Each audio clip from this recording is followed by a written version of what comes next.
आम आदमी पार्टी का दामन थाम लिया है और आरोप लगा रहे हैं कि जो भाजपा के प्रत्याशी हैं वो नज़रअंदाज करते थे इनको और पार्टी में एक तरीके से मतलब जब से टिकट मिली है घमंड आ गया है, ऐसा कुछ आरोप लगा रहे हैं।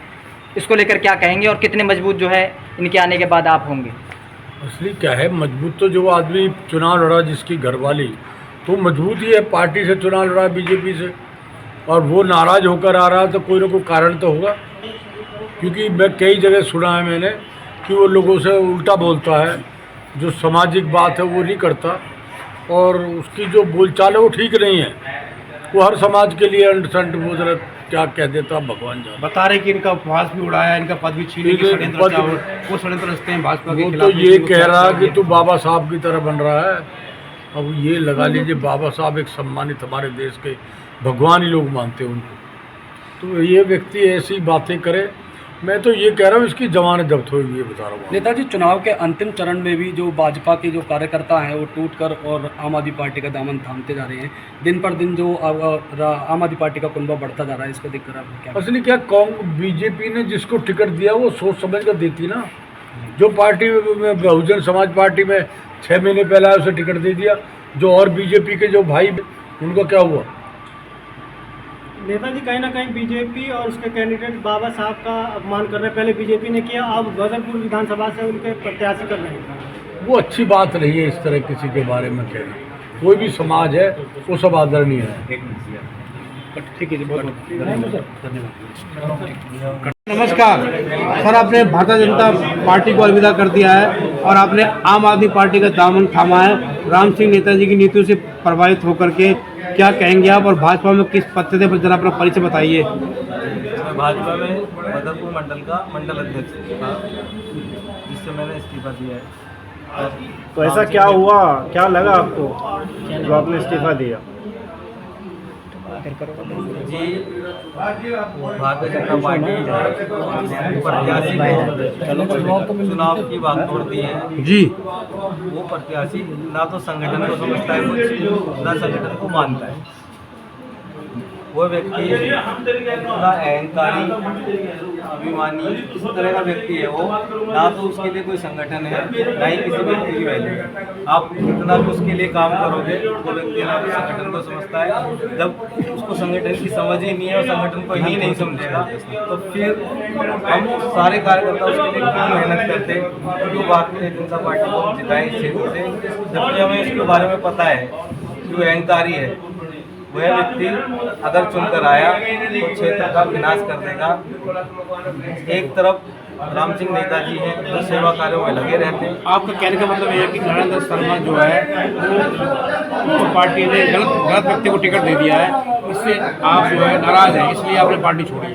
उसकी नीतियों से खुश नहीं हैं आप भाजपा की नीति से खुश नहीं हैं और नरेंद्र शर्मा से आप खुश नहीं है, इसलिए आपने पार्टी छोड़ी है। भारतीय जनता पार्टी संगठनात्मक पार्टी है, वहाँ काम किया है, लेकिन ये व्यक्ति ना तो संगठन का है ना किसी का है। ये व्यक्ति जो चुनाव लड़ रहा है ये अहंकारी है। मैंने आपको बताया, जिस संगठन से ज़्यादा अपने आप को समझता है। पहले 2015 में 15 से 20 तक विधायक रहे क्षेत्र के। ये रात को जिसके लिए सोचते थे कि कल उसे हटाना है, अगले दिन नया लेटर टाइप करके उसको पद दे दिया करते थे। यही कोशिश इन्होंने भारतीय जनता पार्टी के कार्यकर्ताओं के साथ, मेरे साथ भी की। इनके अगर मन मुताबिक काम ना लगे इनको, तो इन्होंने कोशिश की 26 जनवरी को मुझे भारतीय जनता पार्टी के मंडल अध्यक्ष के पद से हटाने के लिए किसी अन्य व्यक्ति का नाम अनाउंस करके उसके गले में माला डाल दी। उनको संगठन की रीति नीति नहीं पता, ना ही संगठन के लोगों की कुछ उनको वैल्यू है। भारद्वाज जी, क्या लगता है मंडल अध्यक्ष आ चुके हैं अब बदरपुर के, तो कितनी मजबूती मिलेगी राम सिंह नेता को? ये सिर्फ मंडल अध्यक्ष नहीं है पवन राय जी, ये 2 बार यहाँ से प्रत्याशी भी रहे हैं। एक बार 6300 वोट पाए थे पहली बार में, दोबारा में 10,000 वोट भी ये पाए हैं, तो इसलिए रनर रहे हैं। तो निश्चित तौर पे आम आदमी पार्टी राम सिंह नेताजी को बहुत बड़ी मजबूती मिलेगी। ऐसे ये अकेले नहीं आए, ये इनकी पूरी टीम आई है, जो मैं पहले से जानता हूँ। इनकी बड़ी जुझारू टीम है। निश्चित तौर पर राम सिंह नेताजी की जीत में इन्होंने 4 चांद लगाने का काम किया। इस पार्टी में शामिल हुआ हूँ। मैं आपके बारे में थोड़ी ना जा रहा हूँ, मैं पब्लिक के बीच में जा रहा हूँ, जनता के बीच में जा रहा हूँ। अब मैं बता रहा हूँ कि राम सिंह नेताजी सेवा का कार्य करते हैं। आप सेवक को चुनो, आप घमंडी को मत चुनो। अगर विधानसभा में इस व्यक्ति को अगर घमंडी का नाम दिया है तो पवन राही ने दिया है। इनका घमंड इतना है कि ये आदमी को आदमी नहीं समझते। एक कहानी नहीं है, इनकी अनेकों कहानी है। इनका जब 4 तारीख को टिकट अनाउंस हुई, उसके बाद परिचय बैठक होती है, जो पार्टी की नीति होती है कि प्रत्याशी के साथ परिचय बैठक हो। उस परिचय बैठक में मैं कार्यकर्ताओं के साथ इनके घर पर था। बाहर हॉल में मीटिंग खत्म होने के बाद ये अंदर अपने कमरे में बैठे हुए थे। मैं इनसे मिलने गया, मैंने बोला मैं चलता हूँ। इन्होंने बोला आज, मैंने उस दिन कोट पैंट पहने हुए थे जो कि मैं ज़्यादातर नहीं पहनता। इन्होंने बोला आज बहुत अच्छा लग रहा है। मैं इनके जी कभी बार पहनने तो इन्होंने बिल्कुल बाबा साहब अम्बेडकर लग रहा है ऐसे कह के इनके पीए हैं गौरव पाल, उसको ऐसे आग मारी, मेरा मजाक उड़ाया गया।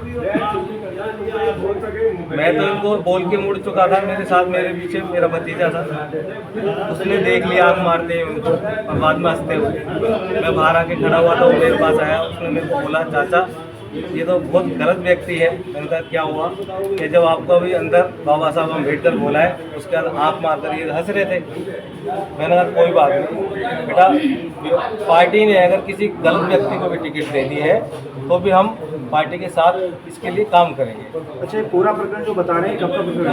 8 तारीख का है, 8 फरवरी को परिचय बैठक तो इनके घर पर ही है। उसके बाद माफी चाहूँगा 8 जनवरी को, 4 जनवरी को टिकट है। फरवरी तो आज से शुरू हुई, इसलिए फरवरी में था। 4 जनवरी को इनकी टिकट हुई। 8 जनवरी को इनके यहाँ पर बदरपुर मंडल की जो परिचय बैठक रखी थी उसमें उसके बावजूद भी, क्योंकि मैं भारतीय जनता पार्टी का कार्य करता हूँ, मैंने जब से यहाँ पर मंडल अध्यक्ष बना हूँ, मैंने मेहनत करके नींव करके कहते हैं ना बीज बो के पौधा खड़ा किया है। मैं नहीं चाहता था कि ऐसा कुछ हो, उसके बावजूद भी इन्होंने मेरे साथ बिहेव इसी तरह का रखा।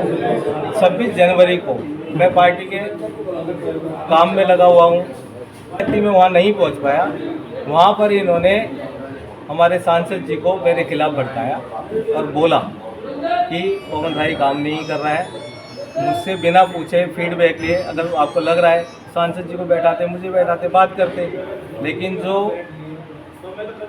निगम पार्षद आम आदमी पार्टी से जीतकर हमारी पार्टी में आया, वो और जो प्रत्याशी है नरेंद्र शर्मा, इन दोनों ने पहले से प्लानिंग के तहत हमारे सांसद जी को भड़काया, उनको बोला काम नहीं कर रहे हैं और उनसे बोला कि नया मंडल अध्यक्ष बना दो। और जिसके यहाँ पर बैठक हो रही थी उन्हीं का नाम अनाउंस करके उनको माला पहनाई गई, लाइव चलाया गया। मैं जिस समय मेरे साथ ये हो रहा है मैं वो काम कर रहा हूँ। तो क्या लगता है मतलब उस व्यक्ति को भाजपा की समझ ही नहीं है, जिसको भाजपा की टिकट लेकर आया है। उसने तो ये सोचा है कि जो भाजपा का जो कार्यकर्ता है, मैं इनके साथ कुछ भी बिहेव करूं, मैं ये मेरे लिए काम करेंगे। जैसे मेरे साथ हो चुका था, उसके बावजूद भी मैं काम कर रहा था। लेकिन जब ये हुआ तो मुझे लगा कि ये व्यक्ति संगठन खत्म करेगा, भाजपा का संगठन खत्म करेगा। पर इस तरह का अहंकारी व्यक्ति, जब आम आदमी पार्टी में जब भी यही करते थे, रात को किसी को भी 2 व्यक्ति बात करते थे। इनके साथ एक व्यक्ति है नरेश शर्मा, वो व्यक्ति इनके पास जाता है रात को, बोलता है कि कल मैंने उसको वादा कर दिया है, कल उसको बदरपुर विधानसभा का उपाध्यक्ष बनाना है। अगले दिन सुबह ऑफिस में जाते थे, लेटर टाइप करा के, जो व्यक्ति उपाध्यक्ष है उसको पता नहीं होता था और उसका लेटर बना के देते थे। ये व्यक्ति अपने आप को संगठन समझता है, अपने आप को मतलब मनमानी करता है, अपने आप को संगठन से ऊपर समझता है। आप उनकी नीतियों से खुश नहीं थे और कहीं ना कहीं जो है आप एक तरफ वो व्यक्ति जो 1993 से सेवा कर रहे हैं, अब हमारा दुर्भाग्य था कि हम इनके पास नहीं है, तो पार्टी में काम कर रहे हैं, जो भी है पॉलिसी। पवन जी, कहीं ना कहीं आप शीर्ष नेतृत्व पे भी सवाल उठा रहे हैं। हाँ, शीर्ष नेतृत्व अगर कार्यकर्ताओं की अनदेखी करके ऐसे अहंकारी, घमंडी, नालायक व्यक्ति को अगर टिकट देगी तो हमेशा कार्यकर्ता ने ठेका नहीं लिया। भाजपा कहती है अंतिम व्यक्ति पंक्ति में देखिए, अंतिम व्यक्ति बदरपुर का बैठे जो का सम्मान। कार्यकर्ता है ना, हाँ। आज भारतीय जनता पार्टी का जो बदरपुर का कार्यकर्ता है वो भी मरे मन से काम कर रहा है उस आदमी पर अपने आप को ठगा हुआ महसूस कर रहा है। तो अब और ये जो मैं आपको बता रहा जो हूँ तमाम ये चीजों को हकीकत है। लेकर आपने जिलाध्यक्ष से बात करी, उनके जहन में है सारा। मैंने आगे संगठन में बोला था, उन्होंने बोला किसको बताया संगठन? जो प्रभारी है जिले के, जो जिलाध्यक्ष महामंत्री है, जिलाध्यक्ष को बताया सभी को बताया कि इस तरह किया है उन्होंने। देखो ये भाजपा है, कोई व्यक्ति यहाँ हटा नहीं सकता, लेकिन आज ये व्यक्ति विधायक नहीं है तो मुझे नहीं हटा पाया, लेकिन मुझे तो पता है कि ये सभी आने वाले टाइम में जब ये विधायक रहेगा तो ये कर सकता है। अच्छा, भाजपा की कुछ नीतियां ये होती हैं कि अगर कोई बनती कोई व्यक्ति, कोई पदाधिकारी अपने पद से इस्तीफा देता है, रिजाइन करता है, तो उससे कारण बताओ, पूछा जाता है कि आपसे कारण पूछा तो मैं भाजपा छोड़कर आ गया हूँ, ना तो मुझे अभी वहाँ से किसी का फोन आया है, ना ही मैंने लिखित में कोई इस्तीफा दिया। तो छोड़ा किस तरीके से थोड़ा मैं बोल तो रहा हूँ, एक तरफ तो एक अहंकारी, एक घमंडी व्यक्ति को सर पे बैठा रखा है, जिसके लिए हम रात दिन एक कर रहे हैं, जिसके लिए हम काम कर रहे हैं। एक तरफ एक सेवादार जो 1993 से बदरपुर में सेवा कर रहे हैं। अगर मुझे चुनना ही है तो मैं सेवादार को चुनूं ना। आप कौन सी रणनीति के तहत जो है राम सिंह नेता के साथ काम करेंगे? देखिए, आप कह रहे कौन सी रणनीति, इनकी नेताजी की एक ही रणनीति है, वो है सेवा। और सेवा के मैं भी सेवादार ही हूँ जी, एक बड़े सेवादार के साथ एक छोटा सेवादार बदरपुर की सेवा करने के लिए आए। जब आपने भारतीय जनता पार्टी छोड़ी नहीं है तो किस तरह से सेवा करेंगे हम?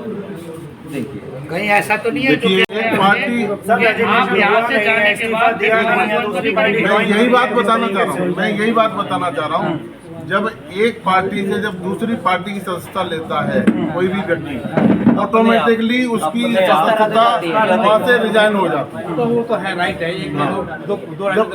जब कोई दूसरी पॉलिटिकल पार्टी ज्वाइन करते ही पहली पार्टी की सदस्यता अपने आप ऑटोमेटिकली